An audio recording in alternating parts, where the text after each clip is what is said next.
እነሆ መቆያ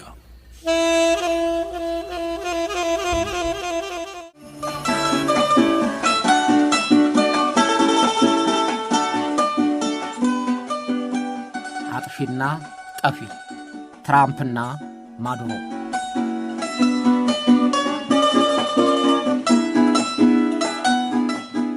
ታህሳስ 28 ቀን 2018 ዓ.ም ደህና ደሩ ብላ እኩለ ሌሊት ድረስ የሰላም እንቅልፏን ትለጥጥ የነበረችው ካራካስ ንጋት ሲቃረብ በድንገት ብዙ ነገሯ እንዳልነበር ሆኖ አገኘችው።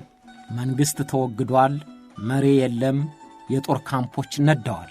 ጎህ ሲቀድ አሜሪካ ተቆጣጣሪዋና አድራጊ ፈጣሪዋ ሆና ትራምፕም ዕጣ ክፍሏን የሚወስኑላት ሆነው አገኘችው።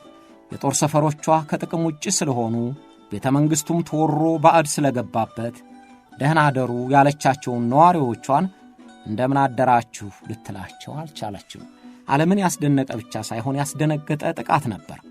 ሉዓላዊቷ ሀገር ቬኔዙዌላን አሜሪካ ወረረቻት። አሜሪካ ወረራ ሳይሆን ሕግ ማስከበሬ ነው እያለች ብታሾፍም በማንም ዘንድ ራሷ የፈረመችውን ደንብ የጣሰችበት ወረራ መሆኑን በብዙዎች የታወቀ ሆኗል። አሜሪካ ጦር ኃይሏን እየላከች መሪዎቿን ማገትና ሀገር መውረሯ አዲስ ነገር አይደለም። አሜሪካ ቬኔዙዌላን በመውረሯ የተባበሩት መንግስታት ድርጅት የተቋቋመበትን መሠረታዊ ዓላማ ጣሰችው። ጥጋበኛው ደካማውን ሀገር እንዳያጠቃው መከታ ለመሆን ተስማምቻለሁ ብላ የፈረመችበትን ሰነድ ትራምፕ ወዲያ ዞር አድርጉልኝ ያሉ ይመስላል። ስለ ተመድ ብቻ ሳይሆን ስለ አውሮፓ ኅብረትም ስለ ኔቶም ቁብ ያላቸው መስለው አልታዩም። ከቬኔዙዌላው ወረራ በኋላ የኔቶ አባል የሆነችውን የዴንማርክን ግዛት ግሪንላንድን ለአሜሪካ ጸጥታ ሲባል የኛ መሆን አለባት የሚለው አቋማቸውን አጽንተው ተናግረዋል። ያንዱን መጠቃት የሌላውም ነው የሚለውን የኔቶ ስምምነት ሰነድ ሊንዱት የፈለጉ ይመስላሉ። ኮሎምቢያን ቀጣዩዋ የወረራቸው ተረኛ መሆን እንደሚገባት ጠቁመው ፕሬዝዳንቱንም በሽተኛ ሲሉ ጠርተዋቸዋል። ፕሬዝዳንት ትራምፕ የጦር ኃይል አዝምተው ሀገር ሲወሩ ለአሜሪካ ተወካዮች ምክር ቤት ማሳወቅ አስፈላጊ ሆኖ አላገኙትም። እዚያ ብንናገርማ ሚስጥሩ ይወጣ ነበር እያሉ በወሬ የአፈትላኪነት ፈርጀዋቸዋል። ከአሜሪካ ጋር የማይነቃነቅ ጥብቅ ወዳጅነት አላቸው የሚባሉትም እነ እንግሊዝ እንኳን ለምክር መረጃ ለመስማት በቂ ሆነው አላገኟቸውም። ፕሬዝዳንት ትራምፕ እዋዋን ማንንም አልሰማም የሚሉ ጉልቤ መስለው ታይተዋል።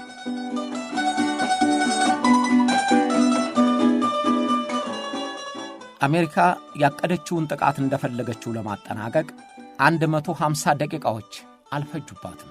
ግን ለወራቶች የዘለቀ ዝግጅት ስታደርግ ቆይታለች።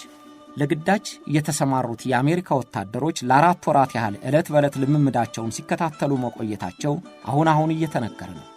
ይሁንና ከታህሳስ 25 በፊት ከጥቂቶች በስተቀር ከፍተኛ ባለሥልጣኖች ጭምር የሚያውቁት ተልዕኮ አልነበረም። በከፍተኛ ምስጢር የሚከናወን ልምምድ ነበር። የሚደመሰሱ ቦታዎችን ብቻ ሳይሆን ራዳሮችንና ሚሳኤሎችን የኤሌክትሮኒክስ ሲስተማቸው ጭምር እንዳይሠራ ለማድረግ ተዘጋጅተውበታል። አሜሪካ የኤሌክትሮኒክስ ጦርነቱን የጀመረችው ተዋጊ አውሮፕላኖቿ የቬኔዙዌላን የአየር ክልል ሳይገቡ ነው። በጸረ ጨረር ሚሳኤሎች የቬኔዙዌላን ራዳሮችንና ሚሳኤሎችን አመከነቻቸው። በ150 ሺህ ጫማ ርቀት ላይ ለ12 ሰዓት መብረር የሚችሉት አርኪው 170 የተሰኙት 2 ሰው አልባ በራሪዎች የኤሌክትሮኒክስ መሳሪያዎቹን ከጥቅም ውጪ አደረጓቸው።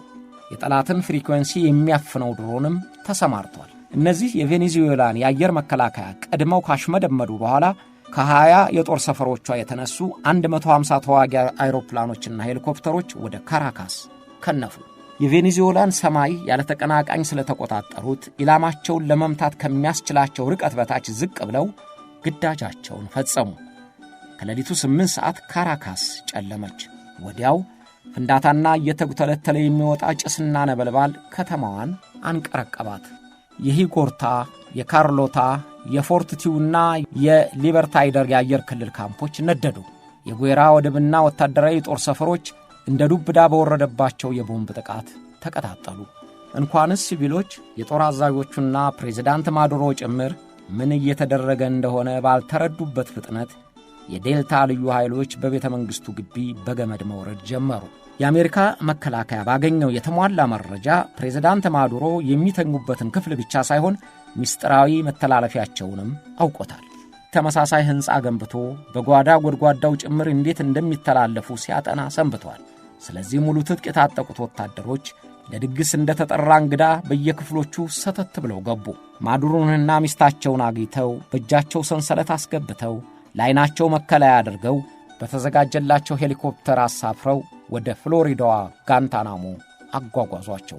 150 ደቂቃ የወሰደው ግዳጅ የፕሬዝዳንቱ ጠባቂ የነበሩትና በሬሳችን ላይ ተረማምዶ ካልሆነ አለቃችንን የሚነካው የለም ብለው ተኩስ የከፈቱት 30 የሚሆኑ የኪዩባ ወታደሮች ሕይወት ከመጥፋቱ በስተቀር ስለደረሰው ጉዳት ከዚህ በላይ አልተነገረም። ኪዩባ ስለ ወታደሮቿ ሞት የ2 ቀን ሐዘን አውጃለች።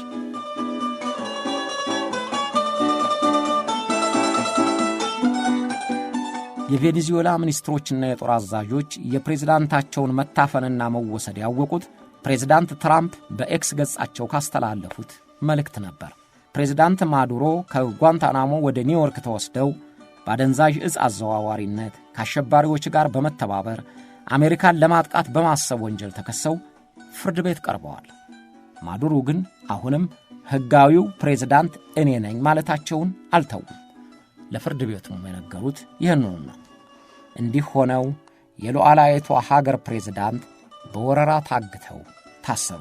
አሜሪካ ግን ሕግ ለማስከበር እንጂ ወረራ አልፈጸምኩም ብላለች። የሌላ ሀገርን ንብረት ማውደም፣ መንግሥት ማፍረስ፣ የተፈጥሮ ሀብቷን መውረስ፣ አስተዳደሯን መምራት ለአሜሪካ ሕግ ማስከበር ነው። ለነገሩ አሜሪካ ሲቻላት በኃይል ካልሆነ መፈንቅለ መንግሥት አስተባብራ መንግሥት የማስወገድ ልምድ አካብታለች። እስካሁንም በቀጥታና በስውር 71 ጊዜ መንግሥት እንዲለወጥ አድርጋለች።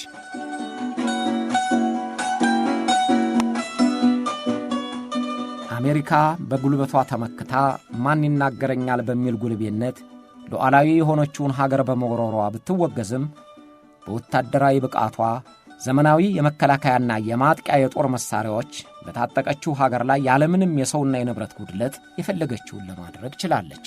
የተራቀቁ የሚባሉትን የቬኔዙዌላን ዘመናዊ መሳሪያዎች ምንም ማድረግ እንዳይችሉ በተተከሉበት መክነው እንዲቀሩ አድርጋለች። ቬኔዙዌላ የታጠቀቻቸው የጦር መሳሪያዎችና ወታደራዊ አደረጃጀቷ ምንም እንኳን የአሜሪካን የጦር ኃይል ለመቋቋም ያስችላታል ባያስብልም ለመገዳደር ግን ያቀታታል ተብሎ የተገመተ አልነበረም። ፕሬዝዳንት ማዱሮም በየአደባባዩ ወንድ የሆነ የግጠመኝ እያሉ የሚያንገራብዱት ዘመናዊ የጦር መሳሪያዎቻቸውን ተመክተውባቸው ሳይሆን አይቀርም። ቬኔዙዌላ ከላቲን አሜሪካ ሀገሮች ሁሉ የላቀ ዘመናዊ የጦር መሳሪያ ታጥቃ ነበር።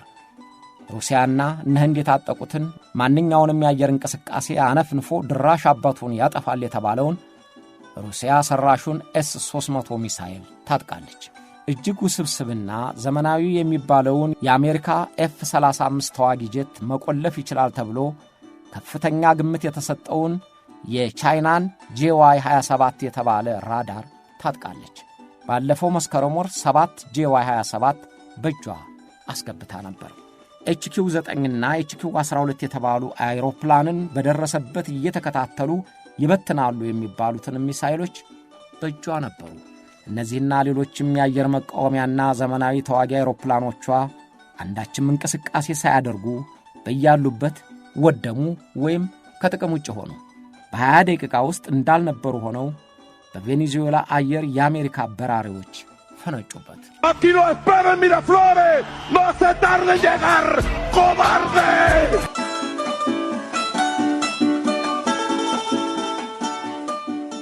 በአሜሪካ የጦር ኃይል ከቬኔዙዌላ ተወስደው ኒውዮርክ እስር ቤት የገቡት ማዱሮ ብቻ ሳይሆኑ ሚስታቸውም ወይዘሮ ሲሊያ ፍሎሬንስም ናቸው።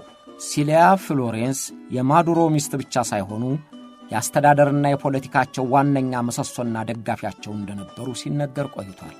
ማዱሮ በ6 ዓመታት የሚበልጧቸውን ሲሊያ ፍሎሬንስን ያገቧቸው ፕሬዝዳንት ከሆኑ በኋላ ነው። ትውውቃቸው ግን የቀድሞ ፕሬዝዳንት ሁጎ ሻቬዝ በመንግሥት ግልበጣ ተጠርጥረው ታስረው በነበረበት ወቅት ክሳቸውን ከሚከታተሉት የሕግ ባለሙያዎች መካከል አንደኛዋ ሲሊያ ነበሩ። በዚህ ምክንያት ታውቀው ሻቬዝ ሥልጣን ሲይዙ የፖለቲካ አጋር ሆነው በመንግሥት ሥራ ኃላፊነት ተሳታፊ ሆኑ። በዚያው ትውውቃቸው ኒኮላስ ማዱሮን ተዋውቀው ለጋብቻ ደረሱ። የማዱሮን መንግሥት ከኋላ ሆነው የሚያጠናክሩትና የሚያሽከረክሩት ሲሊያ ናቸው እስከ መባል ያደረሰ ጠጣር የሥልጣን ክንድ እንዳላቸው ተነግሯል። ጭንቅላቷ ሲሊያ፣ ጡንቻው ማዱሮ ነው የሚል ስያሜም ተሰጥቷቸዋል። በተለይም በዳኝነትና በአቃቢ ሕግነት የሚሾሙት ያለ ሲሊያ ቡራኬ አይመረጡም ይባል ነበር። የሚሾሙትም ዘመዶቻቸውን፣ ጓደኞቻቸውን የመሆናቸው ነገር ተቀዳሚ ወይዘሮዋን እሰዋፍ አስገብቷቸው ቆይቷል። ጋዜጠኞች ሲጠይቋቸውም ቅጥረኞች እያሉ በማንጓጠጣቸው ሲተቹ ሰንብተዋል። በባሏ ትከሻ ተንጠልጥላ ሙሰኛ ሆናለች ሲባሉ ከርመዋል። ሲሊያ ፍሎሬስ እፊት ማለት አይመርጡም። አስፈላጊ ካልሆነ ከባላቸው ጋር በየመድረኩ አይታዩ። ግን መንግሥቱን ከኋላ የሚዘውሩት ከፍተኛ ለሆኑ የፖለቲካ ውሳኔዎችም ወሳኝ ሴት መሆናቸው በማንም ዘንድ የታወቀ ነበር።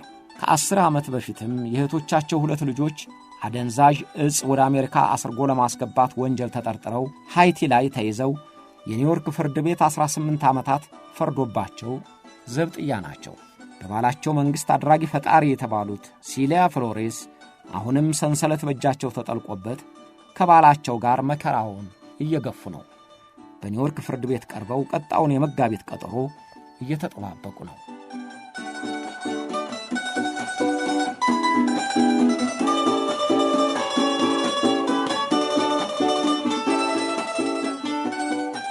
በኒውዮርክ እስር ቤት የሚገኙት ኒኮላስ ማዱሮ በትራምፕ የሚከሰሱበትና የሚወቀሱበት ጉዳይ በርክቷል።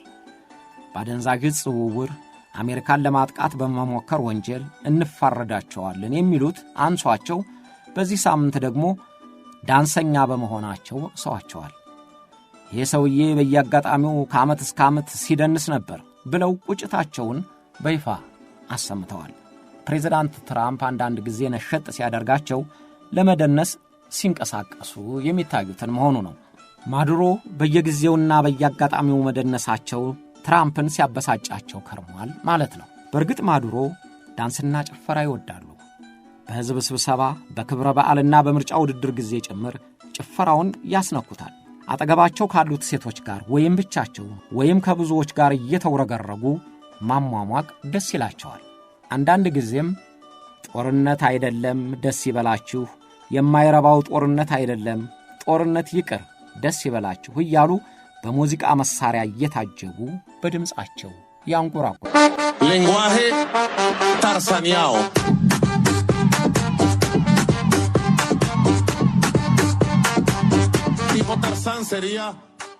ፕሬዝዳንት ማዱሮን ለማስወገድ አሜሪካ ያላት ፍላጎት የሰነበተ ነው። በማዱሮ ላይ ተደጋጋሚ ጥቃቶች ተሞክረውባቸዋል።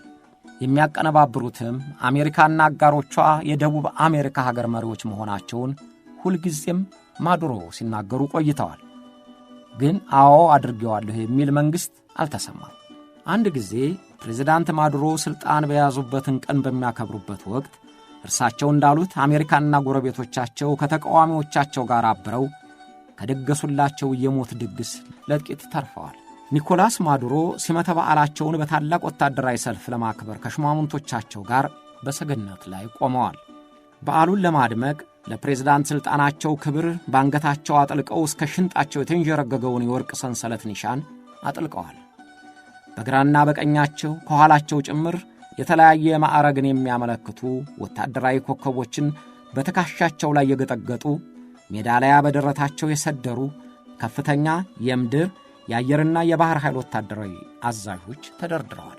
በዓሉ ወታደራዊ ሰልፍ የሚታይበት ነውና በመድረክ ላይ ከቆሙት መኳንንት ብዙም ሲቪል የለም። ከመድረኩ ዝቅ ብሎ ከሚገኘው ሜዳ ላይ ከተለያዩ የጦር ክፍሎች የተውጣጡ የጦር ሠራዊት አባላት በጓድ እየሆኑ አምረውና ደምቀው ተሰልፈዋል። ስነ በዓሉ ተጀምሮ ፕሬዝዳንት ማዱሮ ንግግር እያደረጉ ባለበት ወቅት ከፊት ለፊታቸው ከተሰላፊ ወታደሮች አናት ላይ ከፍ ብለው ሰው አልባ የሆኑ 2 በራሪዎች እየተንሳፈፉ ታዩ። ፕሬዝዳንት ማዱሮ ንግግር እያደረጉ በመሆኑ አላዩአቸው። በፕሮግራሙ ያልተካተተ ትዕይንት ስለሆነ አብረዋቸው የቆሙት የጦር አዛዦች ግን ተደንቀው በአትኩሮት እየተመለከቱ ነበር። የመጀመሪያዋ ድሮን ማዱሮ ንግግር ከሚያደርጉበት ሰገነት ጋዜጠኛው እንደገመተው 200 ሜትር ርቀት ላይ እንዳለች ከፍተኛ ድምፅ ባስከተለ ፍንዳታ ተበታተነች።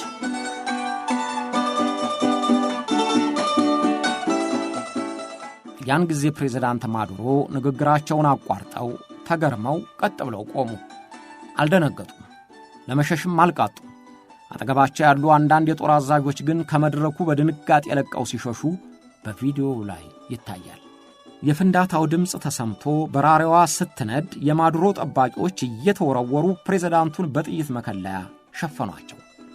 በዚያው ቅጽበት ሁለተኛዋ ድሮን የመጀመሪያዋ በመጣችበት አቅጣጫ ስትበር አቅጣጫ ስጣ ከሕንፃ ጋር ተጋጭታ ወታደሮቹ ወደ ተሰለፉበት ሜዳ አሽቆለቆለች። ቀድሞም በፍንዳታ የተረበሸው ሰልፈኛ ሁለተኛዋን ሲያይ ከሰልፉ መደብ እየተበተነ እግሬ አውጪ ብሎ ስለሸሸ በዓሉ በዚያው ተቋረጠ። በኋላ እንደተረጋገጠው የቅንብሩ ዋና አቅርቦት ከአሜሪካ ሲሆን ማዘዣ ጣቢያው ኮሎምቢያ ነው። ያን ጊዜ እንደ ዛሬዋ ያድርገውና የኮሎምቢያው መሪና መንግስታቸው የአሜሪካ ወዳጅና ተባባሪ ነበሩ። ሰው አልባዎቹ በራሪዎች፣ ፈንጂዎች፣ የርቀት መገናኛ ሬዲዮ፣ ካሜራ የተገጠመላቸው በኮሎምቢያ ነው። የድሮኖቹ ተልኮ በመናገሪያው አቅጣጫ ሲደርሱ ፈንድተው ፕሬዝዳንት ማዱሮን አብረዋቸው ከነበሩት ጋር መግደል ነበር። ፍንዳታው አብረዋቸው ያሉትን ሁሉ ሊጨርስ እንደሚችል ከውጭ ኃይሎች ጋር ሴራውን ያቀነባበሩት ተቃዋሚዎች አምነዋል። የሴራው ተካፋይ መሆኑን የሚናገረው ቬኔዙዌላዊ ለጋዜጠኛው የነገረው ፍንዳታው ሌሎችን እንደሚጎዳ ብንረዳም ያንን ጉዳይ መቀበል የተሻለ ነበር ብሎታል። ለማንኛውም ማዱሮ ያን ዕለት ከዚያ አደጋ ለጥቂት ተረፉ። ፕሬዝዳንት ማዱሮ የግድያ ሙከራው ተቃዋሚዎቻቸው ከውጭ ኃይሎች ጋር ያቀነባበሩት መሆኑን ወዲያው ለሕዝባቸው ተናገሩ። ተጠርጣሪዎቹ ተቃዋሚዎቹና አሜሪካ ግን የማዱሮ መንግሥት አቅጣጫ ለማስለወጥ ሆን ብሎ የራሱ የሠራው ነው ብለው አስተባበሉ። ምንጊዜም ቢሆን የሀገር መሪዎች ከሚቃጣባቸው ግድያ ሲተርፉ ሴራውን የጎነጎኑት የሀገር መሪዎች እኛ የለንበትም ማለት እየተለመደ ነው። ይሁንና ማዱሮን ለማስወገድ የዛን ጊዜው ሙከራ ባይሳካም አሜሪካና ኮሎምቢያ ተቃዋሚዎቹን ደግፈው የማዱሮን መንግሥት ለማስወገድ በይፋም በስውርም ሲያደቡ መቆየታቸውን ደብቀውት አያውቁም። የአሜሪካ የኃይል እርምጃ ለሌሎች ሀገሮች ለእኔ ብለህ ስማ የሚያሰኝ ሆኗል። በእርግጥ ፕሬዝዳንት ትራምፕም የፈለጉት ይህንኑ ነው። ሌሎች ሀገሮችም ማዱሮን አይቶ ይቀጣ የሚል መልእክት ለማስተላለፍ ሞክረዋል። ማንም ቢሆን አሉ ፕሬዝዳንት ትራምፕ፣ ማንም ቢሆን ለአሜሪካ መንበርከክ አለበት።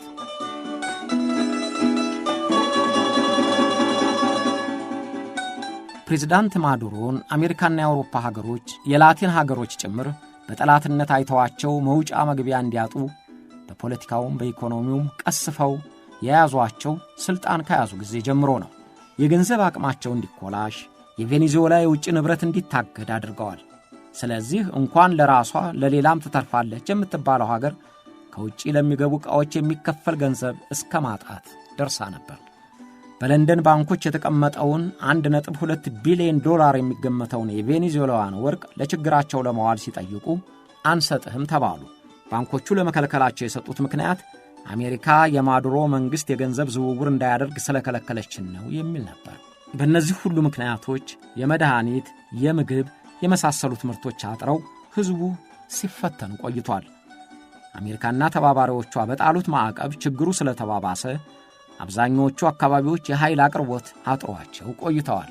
ይሁንና በሌሎችም ተደራራቢ ፈተናዎች ቢወጠሩም ዕድሜው ያጥራል የተባለው የማዱሮ መንግሥት ሊወገድ አልቻለም። ማዕቀብ፣ ዛቻ፣ ማዋከብ ሊነቀንቁት ስላልቻሉ የማስወገጃው ዘዴ ሁሉ ያለቀባት አሜሪካ የመጨረሻውን የጉልበተኛነት ማሳያዋን ኃይል ተጠቅማ ማዱሮን አስራለች።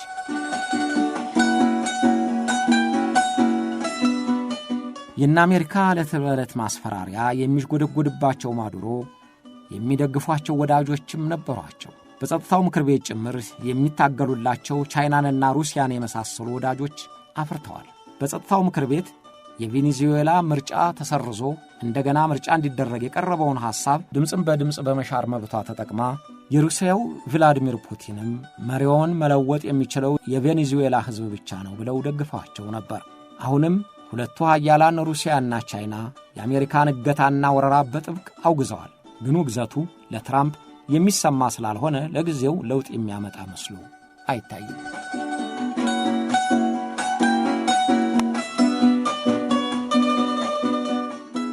የቬኔዙዌላንና የአሜሪካን ደም የሚያንተከትክ ፍጥጫ የተጀመረው በሻኩ ሻቬዝ ጊዜ ነው። ቬኔዙዌላ ከፍተኛ የነዳጅ ምርት ለውጭ ገበያ ከሚያቀርቡት ሀገሮች አንደኛዋ ናት። በተቀማጭ የነዳጅ ሀብቷም የሚተካከላት ሀገር የለም። በቀን 1 ሚሊዮን በርሜል ታመርታለች። ይህ ሁሉ ግን ሕዝቧ የሀብቷ ተጠቃሚ ሳይሆን በችግር ይኖራል። የሻቬዝም ሆነ የማዱሮ መንግሥትም በዚሁ ሲወቀሱበት ኖረዋል። ከሻቬዝ በፊት ነዳጇን የሚነግዱበት የአሜሪካ የነዳጅ ካምፓኒዎች ነበሩ። ከፍተኛ ነው ተብሎ የሚገመተው የወርቅ ክምችቷም ለአሜሪካ ምጣኔ ሀብት ጠቃሚ ሆኖ ቆይቷል። ሁጎ ሻቬዝ ሥልጣን ሲይዙ የቬኔዙዌላ ሀብት ለቬኔዙዌላውያን የሚል መርህ ይዘው የአሜሪካን ኩባንያዎች ወግዱልኝ አሏቸው። ነዳጁን በመንግሥት ቁጥጥር ሥር አዋሉት።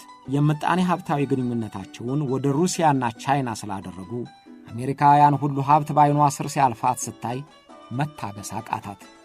ቀድሞ ወዳጅ የነበሩት አሜሪካና ቬኔዙዌላ እሳትና ጭድ፣ አቤልና ቃየል፣ አጥፊና ጠፊ ሆኑ። ማዱሮም የሻቬዝ ፖለቲካና ፖሊሲ የሚያስቀጥሉ በመሆናቸው እነ አሜሪካ ከማዕቀብ እስከ ማስፈራራት በደረሰ ጥላቻ እያዋከቧቸው እንደ መቀመጫ ቁስል አላስቀምጥ ብለዋቸው ኖሩ። ማዱሮም የዘራፍ ኃይለ ቃላቸውን እያስተጋቡ የጠላቶቻቸውን ስም በዘለፋ እያዋረዱ የፈለገ መጥቶ ይግጠመኝ የሚለውን ፉከራቸውን እያንደቀደቁ በየአደባባይ እየደነሱ 12 ዓመታት በሥልጣን ወንበራቸው ላይ ተቀመጡ። ግን መጨረሻቸው አላማረም። አሜሪካ ለምን ትዘገያለች? እዚሁ ጠብቃታለሁ፣ ይዋጣልን እያሉ ይፎክሩ የነበሩት ማዱሮ ትራምፕ ወታደሮች እዚያው ድረስ ልከው እጃቸውን አስያዟቸው። ሳይዋጣላቸው የገዙት ዘመናዊ የጦር መሳሪያን ሳይጠቀሙበት አዚም እንደዞረባቸው ሁሉ ምንም ሳይሰሩ ፉከራቸው ሁሉ ውሃ እንደገባጨው ቀልጦ ቀረ።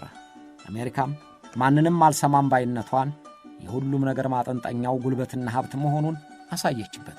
የቋመጠችለትን ነዳጅ ሀብትም ለአሜሪካ ካምፓኒዎች እንደሚመልሱና ራሳቸው እንደሚያስተዳድሩት ፕሬዝዳንት ትራምፕ በድል አድራጊነት መንፈስ ተናግረዋል።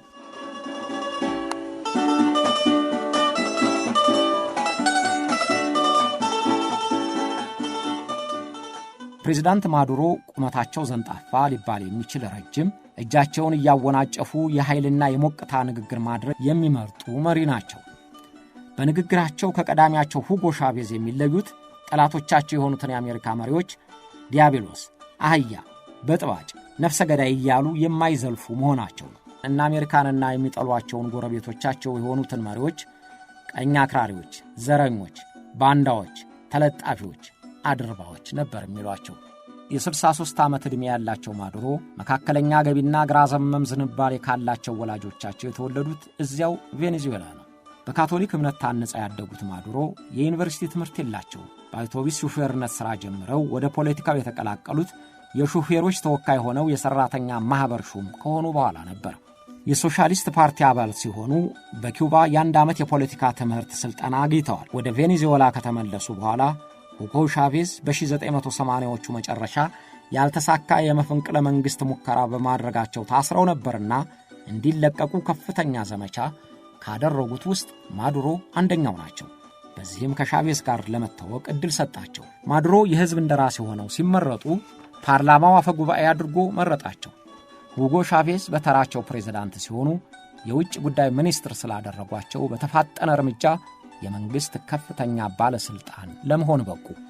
የውጭ ጉዳይ ሚኒስትርነታቸው ከዓለም መሪዎችና ዲፕሎማቶች ጋር ለመተዋወቅና ልምድ ለመቅሰም እንደረዳቸው የታወቀው በሳል የፖለቲካ ሰውና ፈጣን ተግባቢ መሆናቸው ከታየ በኋላ ነው ይላሉ አንዳንድ አስተያየት ሰጪዎች። ብልህ መሪዎች ሊተካቸው የሚፈልጉትን በቅርባቸው አድርገው ዓላማቸውን እያሰረጹባቸው ታማኝነታቸውን እየለኩ ኮትኩተው ይመርጧቸዋል። ሕመም እየጸናባቸው ዕድሜያቸው አጭር መሆኑን ሲረዱት ሁጎ ሻቬዝ በውጭ ጉዳይ ሚኒስትርነቱ ወቅት አመርቂ ተግባር ፈጽሞልኛል ያሏቸውን ማዱሮን ምክትል ፕሬዝዳንት አድርገው ሰየሟቸው። በካንሰር በሽታ ተለክፈው ለፈጣን ቀዶ ሕክምናም ወደ ኪውባ ሲሄዱ ሕመሜ በማገርሸቱ ወደ ኪውባ ልሄድ ነው፣ የሚሆነው አይታወቅምና ከሞትኩ ማዱሮን ምረጡ የሚል ያደራ መልእክት ለደጋፊዎቻቸው በቴሌቪዥን አስተላለፉ። ደጋፊዎቻቸውም የሚታመኑላቸው ኖረው ያደራ ኑዛዜውን አልረሱትም። በ2003 ዓ.ም በተደረገው ምርጫ ማዱሮ ተመረጡ። ምንም እንኳን ጫናና ጭቅጭቅ የውጥረት ይዞ ባያፈናፍናቸውም እስካለፈው ሳምንት ድረስ በፕሬዝዳንት ወንበራቸው ላይ ለ13 ዓመታት ለመቆየት ችለው ነበር። ሁለተኛው የምርጫ ጊዜ ማዱሮ አሸናፊ ናቸው መባሉ ከላቲን እስከ ሰሜን አሜሪካ እስከ አውሮፓ ድረስም ያስኮረፈ ንጭንጭ ፈጥሮ ነበር። አምነስቲም የማዱሮ መንግሥት ከፍተኛ የሰብአዊ መብት ይጥሳል ብሎ ያቀረበው ሪፖርት ተጨምሮ የማዱሮ አምባገነንነት በሰፊው ተወራ። ቬኔዙዌላንም ፈተናና ውጥረት ውስጥ ከተታት።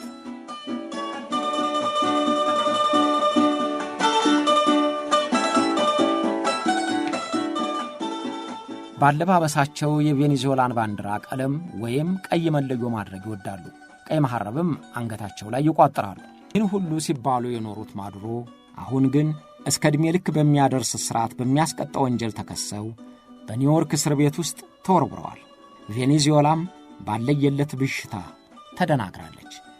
ፕሬዝዳንት ትራምፕ ግን የነዳጅ ሀብትና የቬኔዙዌላን የወርቅ ማዕድን አገኛለሁ ብለው በደስታ ሊሞቱ ነው። በቬኔዙዌላ አሁን የታየው የአሜሪካ ወረራ ለሌሎች አገሮችም ስጋት ፈጥሯል። ዓለም የተመሠረተችበትንና በአንድነት ለመኖር የተቋቋመችበትንም ሕግ ሊያፋርስ ይችላል ተብሎ ተሰግቷል። ሀብታሙ ድሃውን፣ ጉልበተኛው ኮሳሳውን የመውረሩ ነገር ሊደጋገም ይችላል የሚልም ስጋት ፈጥሯል።